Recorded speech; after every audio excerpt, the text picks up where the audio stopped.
To come on the dais to express your valuable words. Please, ma'am.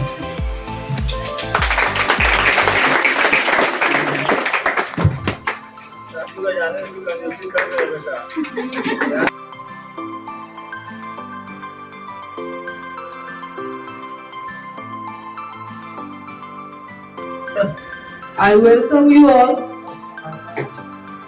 on this beautiful celebration, the birthday celebration of two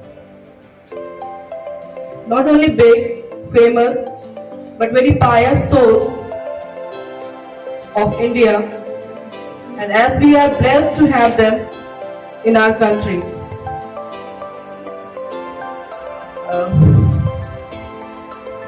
आज हम सभी यहाँ इकट्ठा हुए हैं और बहुत हर्षोल्लास के साथ दो महान विभूतियों के जन्म अवसर को मनाया जा रहा है। संख्या बहुत कम है, लेकिन जोश हर एक संख्या में जुड़ने वाले का 10 गुना दिखाई दे रहा है।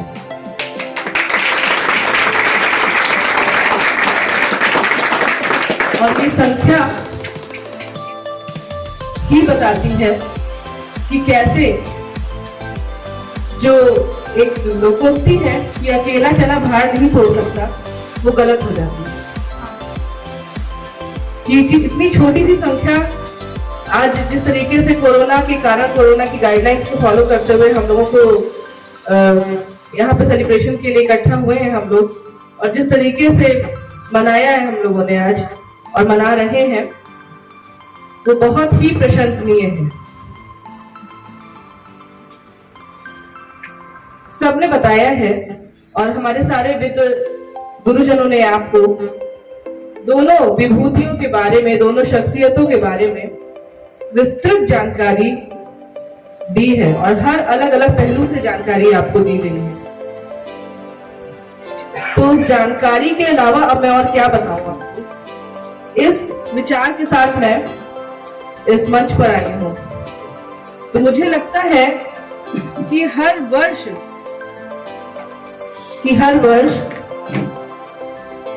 क्यों हम इन विभूतियों को याद करते हैं,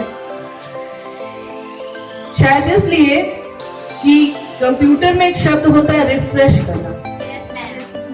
तो we all refresh our what to say the teachings of these, the examples of these personalities, कि किस तरीके से इन लोगों ने आत्म अनुशासन, देशभक्ति, स्वयं पर नियंत्रण और उसकी शक्ति को दुनिया के सामने सिद्ध किया है। जहां तक बात गांधी जी की है, कल मैं कुछ स्पीच की तैयारी के लिए कुछ सर्च कर रही थी, तो लगा कि गांधी जी के बारे में जब पढ़ना शुरू कीजिए आप, तो हर एक क्षेत्र में उनका योगदान दिखाई पड़ता है। उनका पूरा जीवन ही जो है वो उसकी जो विचार है वो चाहे आर्थिक क्षेत्र हो, सामाजिक क्षेत्र हो, राजनीतिक क्षेत्र हो, धार्मिक क्षेत्र हो, हर जगह उन्होंने अपने विचारों से उस क्षेत्र को समृद्ध बनाया है। जब हम आर्थिक क्षेत्र की बात करते हैं तो उस दिशा में गांधी जी की जो आज विचारों को हम समाज में देख पा रहे हैं वो मनरेगा के रूप में दिखाई पड़ता है कि उनकी सोच थी कि विकास का मतलब ये नहीं है कि एक वर्ग विशेष विकसित हो जाए और एक दूसरा वर्ग कमजोरी की ओर बढ़ जाए।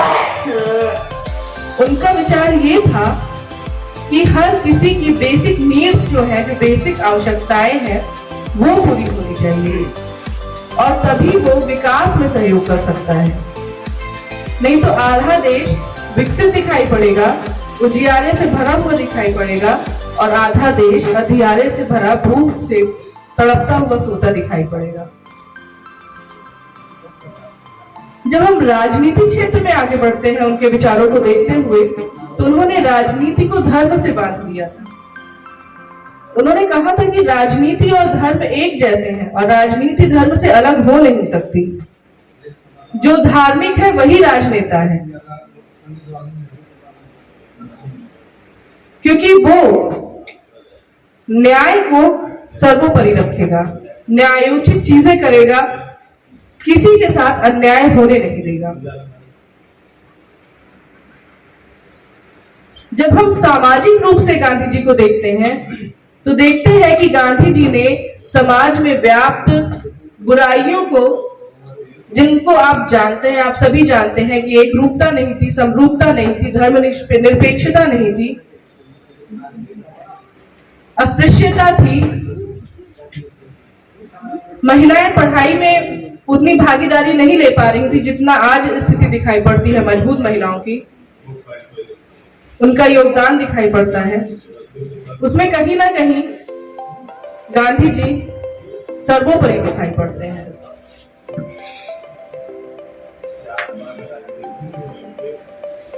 वहीं लाल बहादुर शास्त्री जी, जो भारत के द्वितीय प्रधानमंत्री के रूप में विभूषित थे, उन्होंने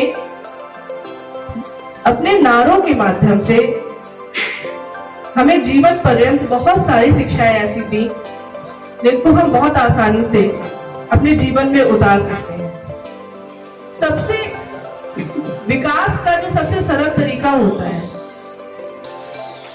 वो होता है पेट से शुरू होता है, और उन्होंने उसके और विकास तब होता है जब हम सुरक्षित रहते हैं। और इन दोनों को मिला के उन्होंने कितना सुंदर एक नारा दिया जो आप सब जानते हैं कि जय जवान और जय किसान। जब ये दो लोग मजबूत होते हैं तब देश जो होता है वो विकास की ओर अग्रसर होता है, क्योंकि वो एक चिंता नहीं होती कि हम असुरक्षित हैं और ये चिंता नहीं होती कि हम भूखे सोएंगे।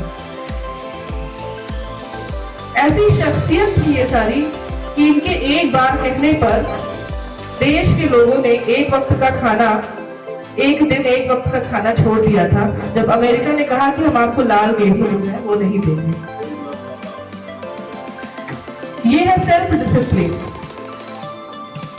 विद्यार्थियों के लिए शास्त्री जी, गांधी जी बहुत बड़ी विभूतियां हैं। इनके जीवन से हमें सीखना चाहिए किस संसाधन का कितना उपयोग करना है कि उसके बाद वो दुरुपयोग की स्थिति में दुरुपयोग की के स्थान पे उसका नाम लिया जा सकता है। वैसा नहीं होना चाहिए, चाहे वो प्राकृतिक संसाधन हो, चाहे वो मानव संसाधन हो, सब जगह न्यायोचित होना चाहिए उनका जो उपयोग है। तो इस तरह ये सारा जो सेलिब्रेशन होता है वो इसीलिए होता है कि हर वर्ष हम उनकी इन सारी बातों को फिर से अपने मन में रिफ्रेश करें और आगे का उसका अगला वर्ष हमें किस तरीके से गुजारना है उन सारी चीजों को ध्यान में रख कर ही हम अपने जीवन के हर एक निर्णय को लेंगे। आज के सेलिब्रेशन में सभी का सहयोग मिल रहा है करती हूँ।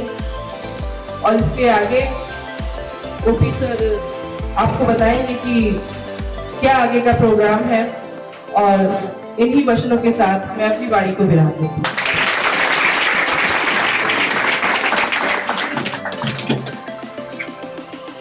Thank you ma'am.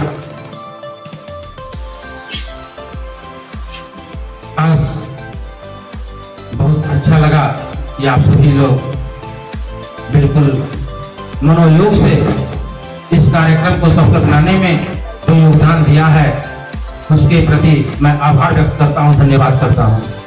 और मैं आशा करता हूं कि आप सभी लोगों का सहयोग आगे भी इसी तरह मिलता रहेगा।